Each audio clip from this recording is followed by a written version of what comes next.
오늘은 저주받은 물건에 대해서 이야기할 거예요. 세계 4대 피해 다이아몬드라고도 불리죠. 다이아몬드라는 이름은 고대 그리스어 아다마스, 즉 정복할 수 없다라는 뜻에서 유래했다고 해요. 이게 단단해서 잘 깨지지도 않고 뜨거운 불에 넣어도 녹지 않으니까 붙여진 이름일 걸로 추정이 됩니다. 자, 이러한 다이아몬드가 보석으로서 최고의 자리에 오른 것은 17세기 말 이탈리아의 베네치아 유대인 보석 세공사 빈첸조 페루치라는 사람에 의해서 수학적 비례에 따라 다이아몬드를 58면 58면으로 깎아서 광선의 굴절을 극대화시키는 방법인 브릴리언트 컷, 연마 방법이 알려지고 나서부터예요. 그래서 그 다이아몬드를 보면 엄청나게 반짝반짝반짝 하잖아요. 빛이 막 산란해가지고 여기서 빛나고 저기서 빛나고 하잖아요. 그러니까 그렇게 연마가 된 이후에 빛이 나고부터 다이아몬드가 최고의 보석이 된 거죠. 그리고 18세기 초 브라질에서 다이아몬드 광산이 발견되기 전까지는 인도가 유일한 다이아몬드 생산국이었고 유럽에 수입되는 다이아몬드는 아주 극소량이었기 때문에 다이아몬드는 왕족이나 귀족만이 소유할 수 있도록 법률로 규제되어 있었다고 해요. 이후에 다이아몬드가 대중화된 건 1866년 남아프리카 공화국에서 대규모의 다이아몬드 광산이 발견된 이후 근대적 채굴법이 채택된 이후부터 가능해졌어요. 그리고 이 대중화가 되는 과정에서 수많은 전쟁 지역, 수많은 전쟁 중인 아프리카 지역, 코트디부아르라든지 콩고라든지 라이베리아 같은 그런 곳에서 생산된 다이아몬드가 전쟁을 위한 비용으로 충당이 돼서 블러드 다이아몬드, 피의 다이아몬드라고 불리는 문제가 생기게 됩니다. 그래서 이러한 문제들이 생기고 그 과정에서 현지인들이 노동을 착취당하면서 부당한 대우를 받았다라는 것이 알려지고 이후 킴벌리 프로세스라는 모든 다이아몬드가 전쟁 범죄와는 관련되어 있지 않은 것이다 라는 인증을 받는 제도를 마련하게 됩니다.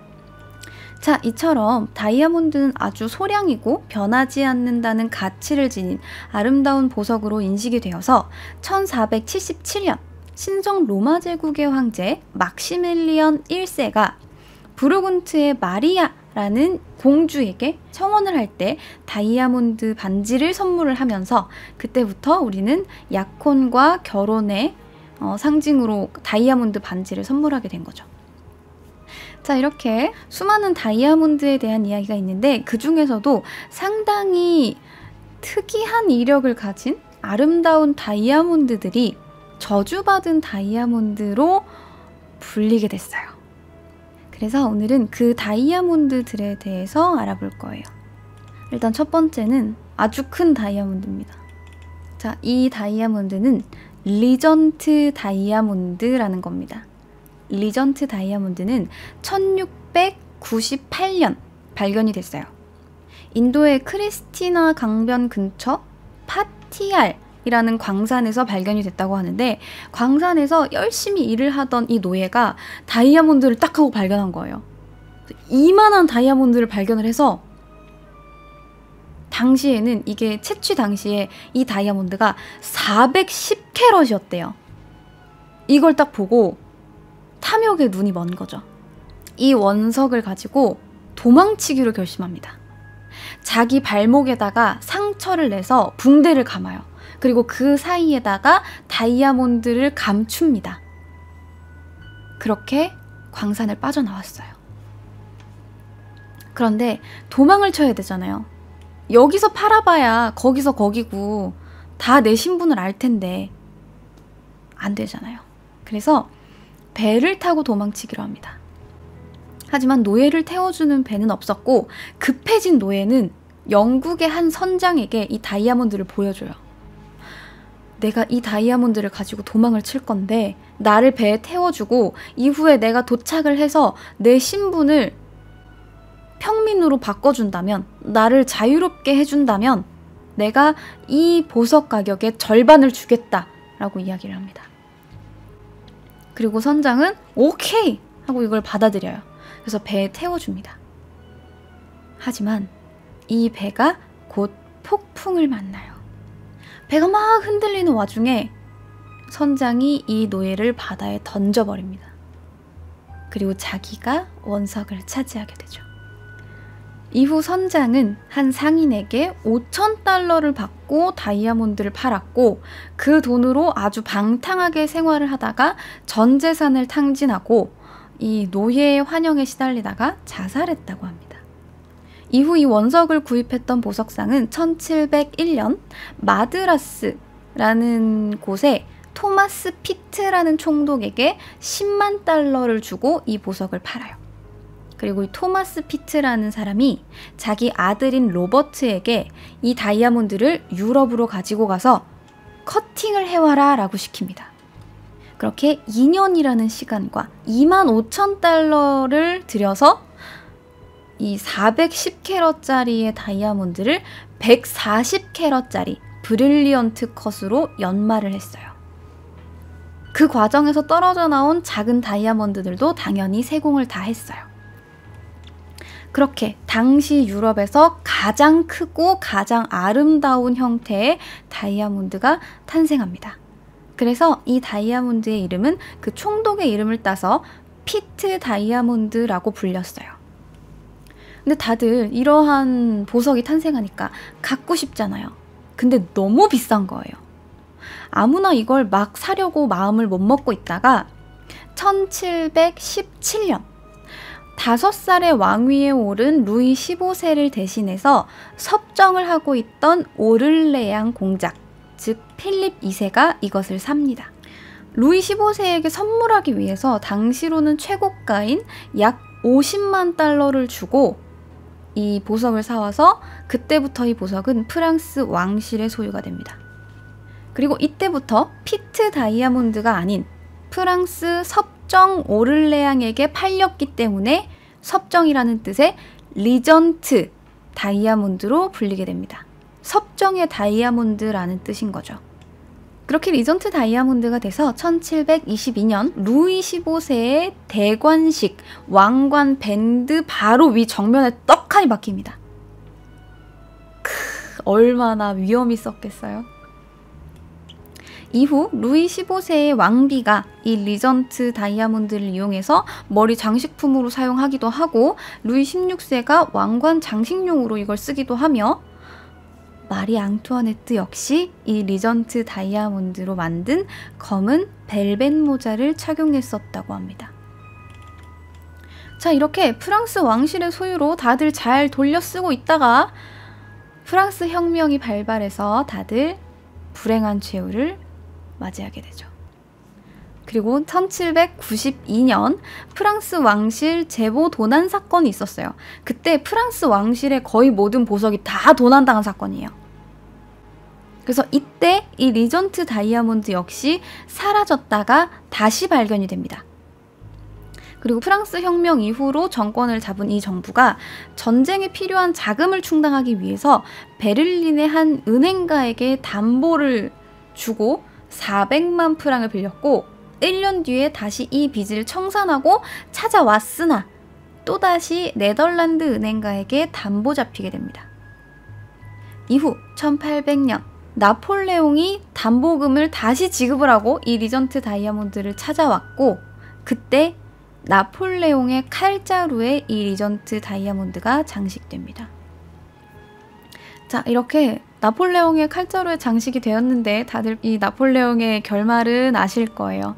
세인트 헬레나 섬에 유배가 됐다가 병사하죠. 뭐 여기서는 암살이다 아니다로 말이 많지만 어쨌든 좀 불행한 최후를 맞이했다라는 거죠. 이후에 1887년부터 현재까지 이 리전트 다이아몬드는 국보로 지정이 돼서 프랑스 루브르 박물관에 전시가 되어 있습니다. 이게 이제 저주받은 다이아몬드 중 첫 번째인 리전트 다이아몬드입니다. 근데 뭐 생각보다는 그렇게 뭐 누가 크게 다쳤다거나 죽었다거나 그런 건 또 아닌 것 같아요. 그죠? 제 생각에는 그냥 되게 아름답고 크고 상징적인 것들이 프랑스 왕실에 전해 내려오다가 저주받았다는 이유로 혹은 크고 아름답다는 이유로 그냥 그렇게 불린 것 같아요. 이력이 있는 다이아몬드, 과거가 확인되는 다이아몬드 같은 것들. 그래서 이후에 알려주는 다이아몬드들도 사실 그렇게 저게 저주받은 거야 라는 생각은 딱히 들지 않아요. 그냥 아름다운 보석이다 정도? 자, 그 다음 이야기할 두 번째 저주받은 다이아몬드는 피렌체 다이아몬드로 불립니다. 발견 시기는 아주 확실치 않지만 인도에서 처음 발견이 되었다고 알려져 있어요.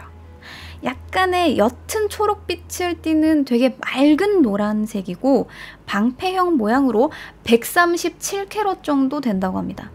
황금색에 가까운 노란색을 가지고 있어서 매우 희귀하고 가치 있는 비싼 다이아몬드였는데 이 다이아몬드가 14세기에 포르투갈 군대에게 빼앗겨서 유럽으로 넘어오게 되고 이후 이 다이아몬드가 이탈리아 북부의 토스카나 대공에게 판매가 되었다가 곧 이 피렌체 공화국과 토스카나 공국의 지배자로 알려져 있던 메디치 가문의 소유가 돼요. 그리고 이 메디치 가문의 프란츠 스테판과 유럽의 합스부르크가 마리아 테레지아가 결혼을 하면서 마리아 테레지아 손에 들어오게 되는 거죠. 누군지 아시죠? 유럽의 장모라고 불리는 그 합스부르크가의 마리아 테레지아입니다. 이 마리아 테레지아는 정말 이 피렌체 다이아몬드를 갖고 싶어 했대요. 그래서 이 다이아몬드를 남편의 고향인 피렌체에서 가져왔다라는 이유로 그때부터 피렌체 다이아몬드라고 불렀다고 합니다. 그래서 원래는 이 피렌체 다이아몬드가 황제의 왕관으로 장식이 계속 되었었다고 하는데 1770년에 마리아 테레지아의 딸 안토니아가 결혼할 당시 혼수품으로 이걸 넘겨준 거죠. 그리고 이 안토니아가 파리로 넘어와서 마리 앙뚜아네트가 되어 그때부터 프랑스 왕실 소유가 됩니다. 자, 그리고 또다시 프랑스 혁명이 일어납니다. 마리 앙뚜아네트가 또 처형이 됩니다. 그리고 1809년 나폴레옹의 부인이었던 마리 루이즈의 소유가 되었는데 나폴레옹이 사망하고 그녀 역시 1847년 사망합니다. 그 이후에 이 오스트리아 헝가리 제국의 황제 프란츠 요제프의 아내 엘리자베스 CC 황후라고 불리는 그녀의 목걸이에 장식이 되었는데 우리 불쌍한 CC 황후는 거식증에 걸렸다가 또 시댁에 시달렸다가 불행했다가 1898년 스위스 제네바에서 무정부주의자의 칼에 찔려 사망하게 됩니다. 이후 이 다이아몬드는 오스트리아 헝가리 제국의 금고에 보관이 되어 있었는데 이 헝가리 제국의 황태자가 사라예보 사건이 터져서 암살이 되었고 제1차 세계대전이 발발했고 1918년 오스트리아 빈 박물관에 보관이 되어 있다가 갑자기 사라지게 됩니다. 그리고 1922년에는 오스트리아 제국이 멸망했죠. 물론 여기에 대해서는 되게 말이 많아요. 이 오스트리아 제국의 마지막 황후인 치타 황후가 오랫동안 보관을 하고 있었다. 혹은 뭐 카르 1세가 다이아몬드를 팔아서 자금을 모으려고 했다. 아니면 누군가가 이 다이아몬드를 빼돌려서 다시 세공을 해서 미국에 팔았다라는 소문도 있는데 밝혀진 바는 없어요. 그리고 1981년에 스위스의 한 경매장에서 약 80캐럿 정도의 담황색 다이아몬드가 발견이 되어서 이게 피렌체 다이아몬드가 아니냐라는 주장이 제기되긴 했지만 증거가 없어요. 그래서 이 저주받은 4대 다이아몬드 중에 유일하게 피렌체 다이아몬드만 사라진 상태예요. 자, 이렇게 두 번째 다이아몬드, 피렌체 다이아몬드까지 이야기를 했고요. 자, 다음 다이아몬드입니다. 세 번째 저주받은 다이아몬드입니다. 이 다이아몬드는 상시 다이아몬드라고 불려요. 이 상시 다이아몬드는 인도산으로 알려져 있어요. 약간 복숭아 씨앗 모양으로 생겼죠. 55캐럿짜리 다이아몬드예요. 근데 이 다이아몬드는 정확하게 어떻게 해서 어떻게 넘어갔고 누가 가지고 있었고 이게 없어요. 내용이 되게 복잡합니다. 그냥 떠돌아다니는 썰이 되게 많아요. 이 다이아몬드는 1605년 당시 소유주였던 니콜라스 할레이 세이그놀드 상시의 이름을 따서 상시 다이아몬드라고 불렸다고 합니다. 근데 이 사람이 1570년 터키에서 프랑스 대사로 활동을 할 때 콘스탄티노플에서 샀다고 하는데 정확한 건 알려진 바가 없어요. 하지만 어찌어찌해서 영국 왕실의 소유였다가 이 영국 왕실의 제임스 2세 때 1688년에 명예혁명에 의해서 그가 몰락하고 프랑스로 망명을 하게 되면서 이 다이아몬드가 또다시 프랑스 왕실의 소유가 됩니다. 결국 제임스 2세는 생제르맹에서 사망했고 이 상시 다이아몬드는 마리 앙뚜아네트의 소유가 됩니다. 모든 저주받은 보석은 마리 앙뚜아네트를 통해 갑니다. 자, 이 상시 다이아몬드는 마리 앙뚜아네트의 소유가 되었다가 또다시 그녀가 프랑스 혁명 때 단두대에서 사망하게 되고 이후 소유자들 역시 비극적인 결말을 맞이했다고 합니다. 그러다가 1906년 윌리엄 월도프 아스토라는 사람이 자기 아들의 결혼 선물로 이걸 구입했어요. 그때부터 약 72년간 그 집안의 소유였다가 그 집안의 며느리, 그러니까 이걸 선물 받은 분이 1978년부터 프랑스 루브르 박물관에 이걸 기증해서 아예 그냥 전시가 된 상태입니다. 이렇게 짧게 세 번째 저주받은 다이아몬드까지 나왔어요. 자, 그리고 이제 마지막, 여러분들이 이제 저주받은 다이아몬드라고 하면 가장 먼저 생각날 그 보석, 네 번째 저주받은 다이아몬드, 일명 호프 다이아몬드입니다. 자, 이 호프 다이아몬드는 112.6캐럿입니다.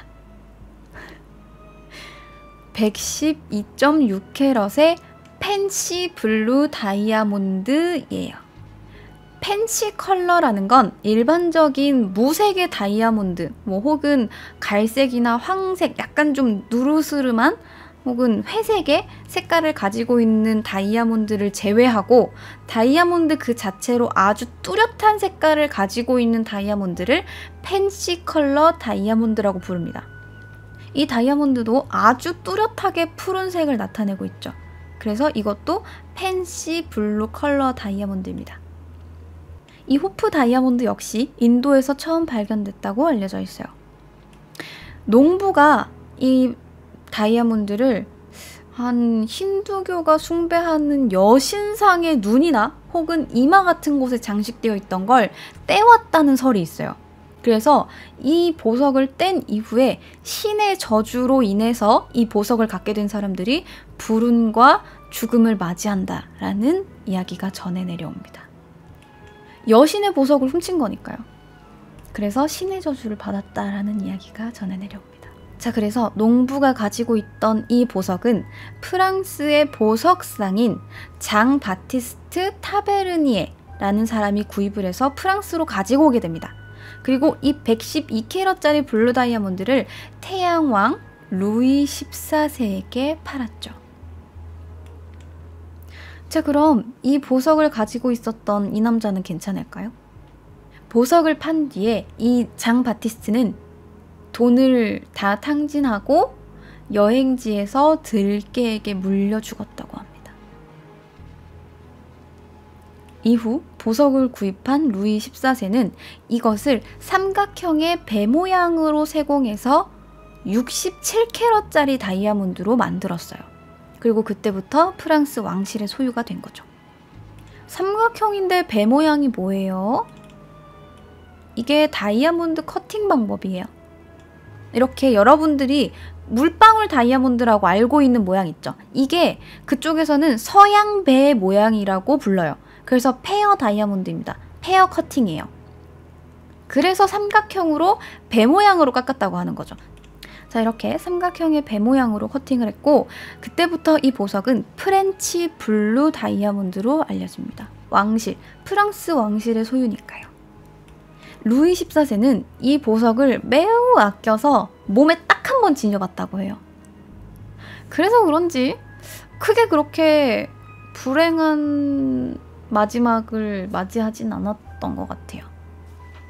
뭐 그냥 프랑스 왕실의 재산을 탕진한 정도? 네, 어쨌든 이게 이제 전해져 내려와서 루이 15세는 이 보석을 자기가 지니진 않았대요. 자기 애인이었던 뒤바리 부인에게 빌려주었는데 이 뒤바리 부인이 프랑스 혁명이 한창일 때 잠깐만요, 할 말이 있어요, 잠깐만! 이라는 유언을 남기고 단두대에서 처형됩니다. 이후 루이 16세는 이 보석을 마리 앙뚜아네트가 지니게 했는데 또 알다시피 또다시 프랑스 혁명이 발발했고 루이 16세도 단두대에서 사망하고 마리 앙뚜아네트 역시 단두대에서 사망하게 됩니다. 자, 이후 프랑스 왕실은 이 자치정부의 관리하에 놓여졌는데 또 이때 프랑스 왕실의 보석이 모두 도난당할 때 1792년에 이 호프 다이아몬드 역시 사라지게 됩니다. 그러다가 1800년대가 돼서 네덜란드 암스테르담에서 이 프렌치 다이아몬드랑 똑같이 생긴 다이아몬드가 나타납니다. 그래서 윌리엄 펄스라는 보석상이 이 다이아몬드를 새로 사서 커팅을 했어요. 근데 이걸 아들인 핸드릭이 훔쳐갔어요. 상심한 윌리엄 펄스는 자살합니다. 그리고 이걸 들고 튀었던 아들 핸드릭 역시 보석을 팔았다가 아버지가 자살했다는 소식을 듣고 자기도 자살해요. 자, 그리고 이 핸드릭에게서 다이아몬드를 구입한 한 프랑스인은 보석을 팔려고 돌아다니다가 여비가 부족해서 굶어 죽었대요. 그리고 그가 죽기 전날 만났던 보석상이 런던의 은행가인 헨리 필립 호프라는 사람에게 9만 달러의 이 다이아몬드를 팔았습니다. 근데 그 역시 낙마해서 사망해요. 이러한 사건들이 일어나자 사람들은 그 45캐럿짜리 쿠션 컷이 된 다이아몬드가 크기와 모양이 달라지긴 했으나 저주받은 프렌치 블루 다이아몬드가 아니냐라고 믿게 됩니다. 그리고 그때부터 호프라는 사람이 샀었기 때문에 이 다이아몬드는 호프 다이아몬드로 불리게 됩니다. 이 헨리 필립 호프가 사망한 뒤에 그의 조카가 유산 중에 이 다이아몬드를 사갔고 조카 토머스는 54살의 젊은 나이에 사망해요. 그리고 그의 아내가 이 다이아몬드를 받게 되는데 이게 자신에게 불운을 가지고 올 것이라며 손자에게 이걸 떠넘겨버려요. 그리고 손자는 파산합니다. 파산하고 이 다이아몬드를 매각해요. 이후 손자에게 또 호프를 산 프랑스인이 미쳐서 자살합니다. 1908년에 이 호프 다이아몬드를 산 러시아 귀족이 한 프랑스 여배우에게 보석을 빌려줬는데 이 여배우가 무대 위에서 애인에게 살해당합니다. 보석을 빌려준 귀족 역시 길거리에서 혁명가에 의해서 피살당해요. 그리고 그 다음 소유자, 그리스의 보석상인 시몬이라는 사람은 보석을 판 날 밤 차를 몰고 가다가 가족이랑 모두 차를 몰고 가다가 벼랑에서 떨어져 죽었어요. 이 보석을 사간 터키의 술탄은 반란에 의해서 폐위당합니다. 요게 1년 만에 일어났어요. 1908년에 이 호프를 산 러시아 귀족이 미쳐서 자살한 이후에 1년 만에 이만큼의 사람이 죽거나 죽임을 당한 뒤에 이 보석은 파리의 경매장에 붙여져서 그 유명한 여러분들이 알고 계시는 지금의 그 까르띠에사의 피에르 까르띠에가 이 보석을 구매하게 됩니다. 이후 이 까르띠에가 워싱턴 포스트지의 오너였던 신문왕의 아들 에드워드 빌 맥클린의 아내 에버린에게 팝니다. 그리고 이 에버린이 호프를 다이아몬드 목걸이로 만들어서 착용을 했는데 그녀의 아들이 교통사고로 사망하고 그녀의 딸은 수면제 과다 복용으로 사망하고 남편이랑 이혼하고 남편은 정신병원에 갇혀서 사망하고 에버린 역시 폐렴으로 사망합니다. 그렇게 다이아몬드는 수많은 소유자들의 손을 거쳐 뉴욕의 보석상 할리 윈스톤이 구매해서 9년간 자기가 소유하고 있다가 이것을 스미소니언 박물관에 기증을 하게 됩니다. 그래서 지금도 이 호프 다이아몬드는 박물관에 보관되어 있습니다. 이 저주받은 다이아몬드들의 특징이 마리 앙뚜아네트를 거쳐갔다는 거. 그렇죠? 상당히 특이한데. 여러분, 소문에도 공식이 있어요. 이 소문의 강도와 유포량은 문제의 중요성과 그 논제에 관한 증거의 애매함의 곱셈에 비례한다고 합니다. 그러니까 즉 중요함과 애매함이라는 변수 중 어느 한쪽이 0이 되면 당연히 이 소문은 성립하지 않아요. 문제가 심각하고 이 내용이 애매할수록 소문의 확산 속도가 강해지는 겁니다.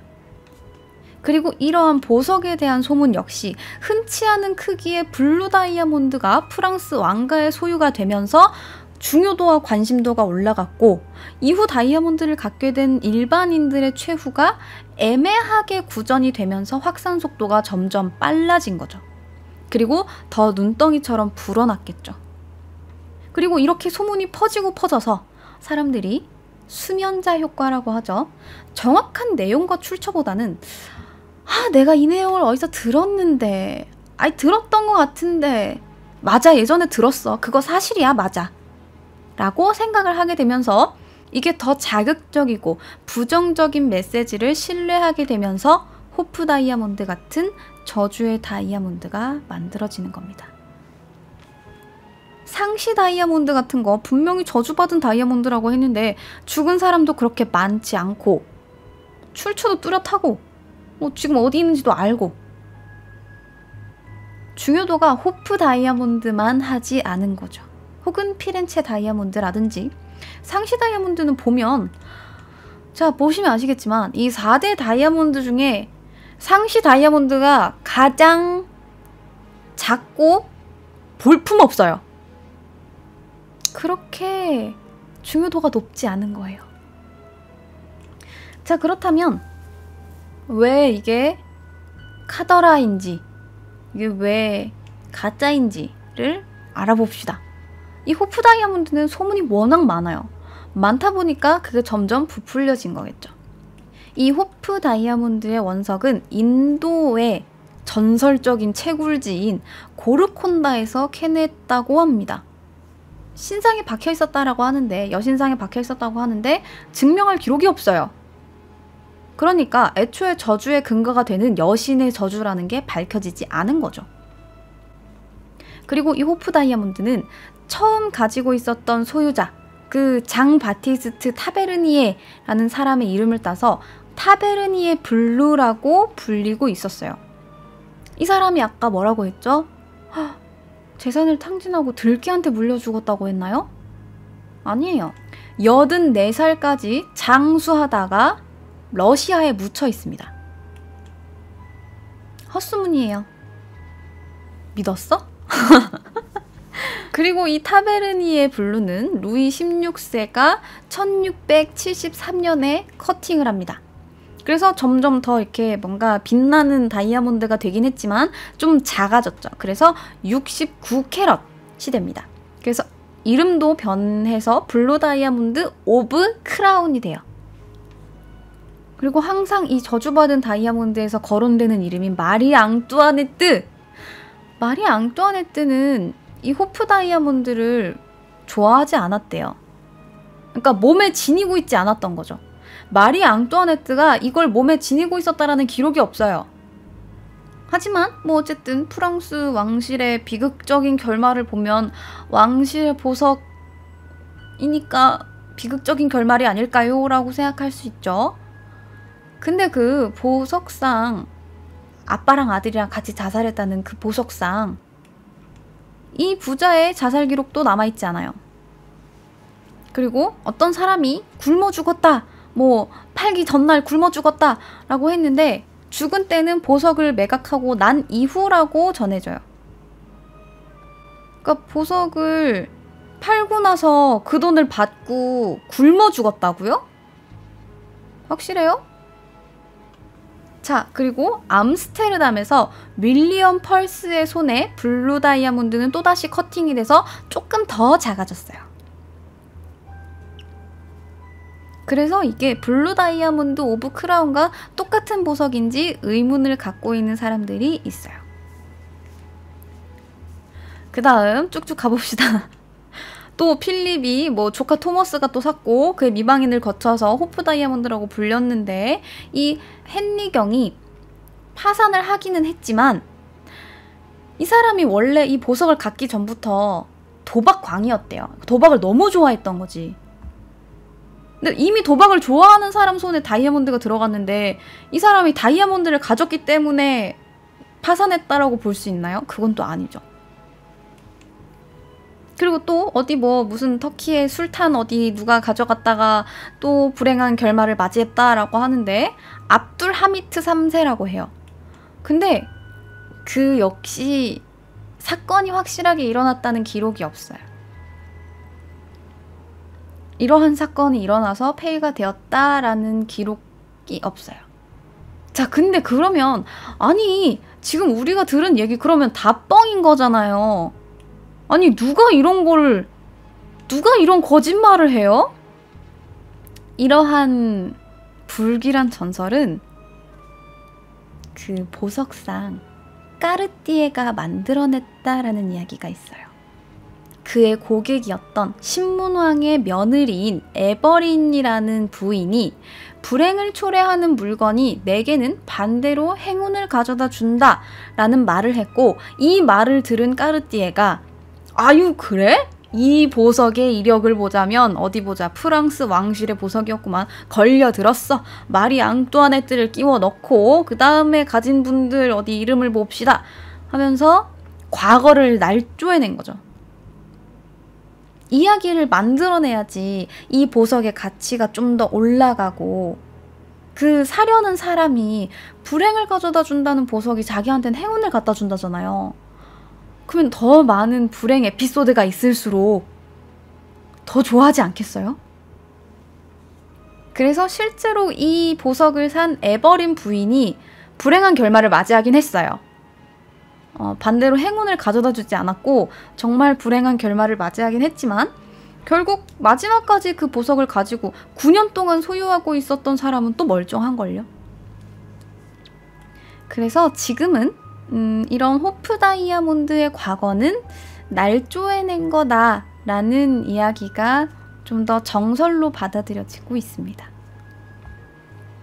여러분들은 어때요? 저주받은 다이아몬드라고 믿고 싶나요? 자, 이렇게 오늘의 이야기, 저주받은 4대 다이아몬드 이야기는 여기까지 하도록 하겠습니다.